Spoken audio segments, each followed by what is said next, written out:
Bonjour à tous, on se retrouve pour une nouvelle vidéo et aujourd'hui j'ai décidé de vous faire un top 5, le top 5 des meilleures amitiés dans les romans. C'est un choix purement personnel que j'ai de vous présenter ces 5 œuvres, mais si vous avez d'autres amitiés qui vous viennent en tête, n'hésitez pas à laisser des commentaires ou à venir me parler parce que bien sûr j'ai pas pu représenter toutes les magnifiques amitiés qu'on trouve dans les romans, BD, etc. J'ai pu en oublier des très importantes, je pense. Mais voilà, je vous présente mon top 5 à moi et vous me direz ce que vous en pensez. Bon, le premier livre que j'ai à vous présenter, je vais vous en parler très brièvement parce que je vous en ai parlé dans une vidéo très récente, donc vous devez un peu en avoir marre. C'est en fait J'étais là de Gail Forman qui provient des éditions Hachette et qui fait 364 pages. Donc, je résume vite fait l'histoire. C'est l'histoire d'une jeune fille qui s'appelle Cody et qui a perdu sa meilleure amie Meg, qui s'est en fait suicidée. Donc, vous me direz pourquoi je mets ça dans les meilleures amitiés, vu que dès le début du roman, sa meilleure amie est morte en gros. Eh bien, justement, parce que tout le long du roman, Cody va jamais lâcher sa meilleure amie. Elle va tout faire pour essayer de comprendre ce qui s'est passé, pourquoi sa meilleure amie qui avait tant la joie de vivre a décidé de se suicider, sans raison et en laissant juste un message différé qu'elle a envoyé à tout le monde sans aucune explication. Donc j'ai choisi quand même de le mettre dans le top 5 parce que c'est quand même une très belle amitié de meilleures amies qui même après la mort, sont toujours là l'une pour l'autre. Et il est vraiment très beau. Mais je ne vais pas m'attarder plus là-dessus parce que j'en ai déjà parlé dans ma dernière vidéo, qui était le point lecture Gail Forman. Donc voilà, il est en 5e position pour moi. En 4e position, ce sera donc pour une fois un auteur français. Il s'agit donc de Marc Lévy avec Où es-tu qui provient des éditions Pocket et qui fait 311 pages. Alors, cette fois, c'est l'histoire d'un homme et d'une femme, Suzanne et Philippe, qui sont amis depuis qu'ils sont tout petits, qui sont meilleurs amis même depuis qu'ils sont tout petits. Ils ont un lien qu'on pourrait qualifier presque d'indestructible, carrément. C'est une amitié certes ambiguë, mais elle est aussi passionnelle et même au fil des années, ils se lâcheront pas, ils sont toujours là l'un pour l'autre. Enfin, surtout Philippe sera toujours là pour Suzanne. Suzanne va partir en Honduras et pour une association humanitaire. Donc, ils seront éloignés, mais tout le roman, c'est ils vont s'écrire des lettres, ils vont se tenir au courant de la vie de l'un et de l'autre et tout ça. Et il va se passer quelque chose pour Suzanne et ce sera Philippe qui va l'aider et qui va faire plus que l'aider même. Quelque chose que je pense pas qu'en fait tous les amis pourraient faire pour nous. Donc je vous en dis pas plus, je vous laisse découvrir ce roman parce il est vraiment super, c'est une très belle histoire, en plus il y a des lettres, donc c'est très rapide à lire quoi. Et si vous ne connaissez pas celui-ci de Marc Lévy, et si vous aimez bien Marc Lévy, forcément vous allez aimer celui-ci, parce que moi c'est le premier que j'ai lu de Marc Lévy, et ça m'a enchaîné sur tout le reste, et j'ai vraiment adoré, je crois que c'est encore celui que je préfère de Marc Lévy, honnêtement. Donc voilà, si vous ne connaissez pas l'amitié de Suzanne et Philippe, je vous invite à la découvrir très prochainement. Bon, en 3e position, je ne pouvais pas faire ce top sans vous parler, bien évidemment, de La Bibliothèque des cœurs cabossés de Katharina Bivald, qui provient des éditions J'ai lu et qui fait 510 pages.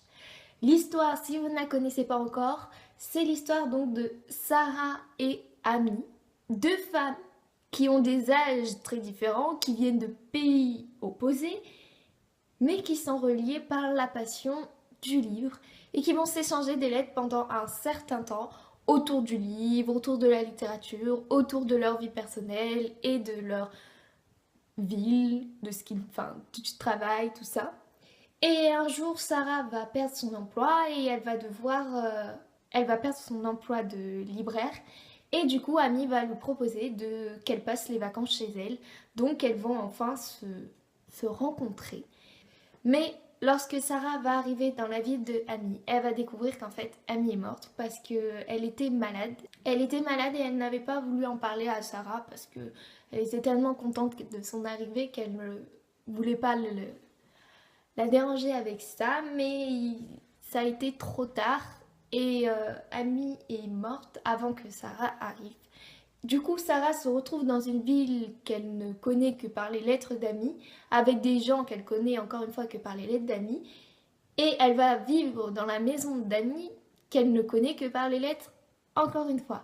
Mais leur amitié va faire que Sarah ne va pas prendre la place d'Amy, mais va faire revivre Amy dans ce village où tout le monde l'aimait. Donc voilà, c'est un roman feel good, donc il n'y a pas de souci là-dessus, vous pouvez le lire tranquillement. À la fin, vous vous sentirez bien. Et en plus de ça, c'est autour du livre, donc c'est tout bénef pour nous, je crois.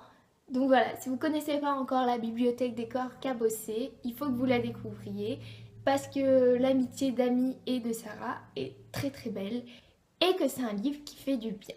En deuxième position, je vais vous parler d'une des plus célèbres amitiés, je dirais. Il s'agit de La couleur des sentiments de Catherine Stockett, qui provient des éditions Babel et qui fait 608 pages.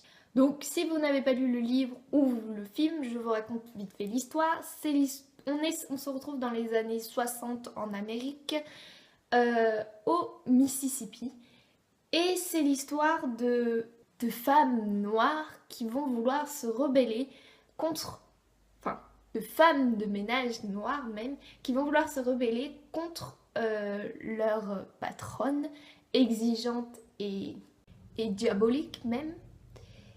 Et pour ça, elles vont être aidées de la jeune Skeeter, qui est une jeune journaliste qui va décider d'écrire un livre sur la vie de ces femmes noires sans qui les blanches seraient vraiment très désemparées, étant donné qu'elles font tout, le ménage, la cuisine et qu'elles élèvent même les enfants. Donc je le mets en deuxième position parce que déjà les personnages principaux de cette histoire sont Evelyn, Minnie et Skeeter. Et autour de ces trois femmes, il y aura forcément une amitié qui les lie.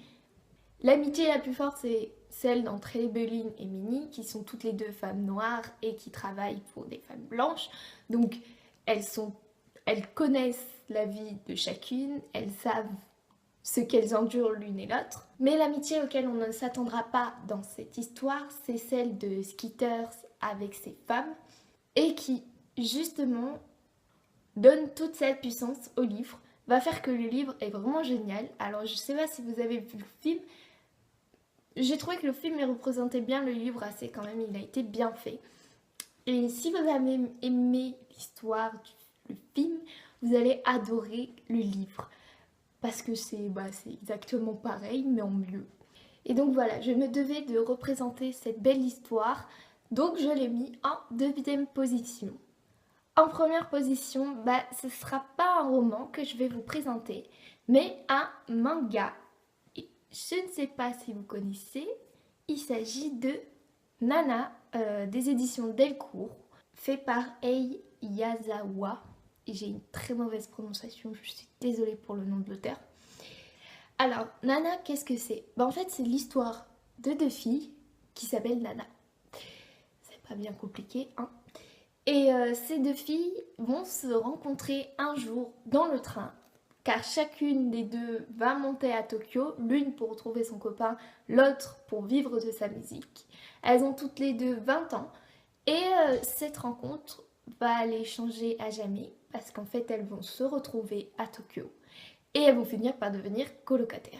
Et l'histoire tournera donc autour de leur vie à chacune des deux nanas. Et c'est juste super, je suis pas du tout portée manga, en fait c'est le seul manga que j'ai lu de ma vie, mais j'ai dévoré cette histoire en 2 secondes. Le problème c'est que je tiens à vous prévenir, si vous voulez vous lancer dans cette histoire, il faut vous attendre à ne jamais savoir comment elle va se terminer, parce qu'en fait il y a 21 tomes, le 21e tome se termine sur un truc de malade, et on attend juste la suite. mais genre ça doit faire je sais plus combien d'années maintenant, j'ai arrêté de compter, mais ça fait pas mal d'années. En fait, l'auteur est tombée malade et elle devait à chaque fois terminer l'histoire. Et ben, on attend toujours en fait, donc on ne sait pas comment ça va se terminer pour les deux nanas. Mais enfin bref, ça gâche pas quand même. Vous saurez pas la fin, peut-être un jour, qui sait. Mais rien que les 21 premiers tomes, il faut quand même les découvrir parce que c'est magnifique. Et ça, c'est l'amitié la plus dingue que j'ai rencontrée en fait, enfin que j'ai découverte. Ces deux filles ne se connaissaient absolument pas. Elles vont vivre ensemble. Je ne sais pas si vous avez déjà fait de la colocation, mais bon, pour arriver à s'entendre aussi bien du premier coup alors qu'on ne se connaît absolument pas, il faut le faire quand même. Bon, bien sûr c'est un manga, hein, c'est fictif, mais bon. Mais je vous invite tout de même à découvrir ces deux nanas qui sont super. Donc voilà, c'était mon top 5 des meilleures amitiés. J'espère que cette vidéo vous aura plu. N'hésitez pas à me dire en commentaire qu'est-ce que vous auriez mis vous dans votre propre top 5. Et on se retrouve très vite pour une prochaine vidéo.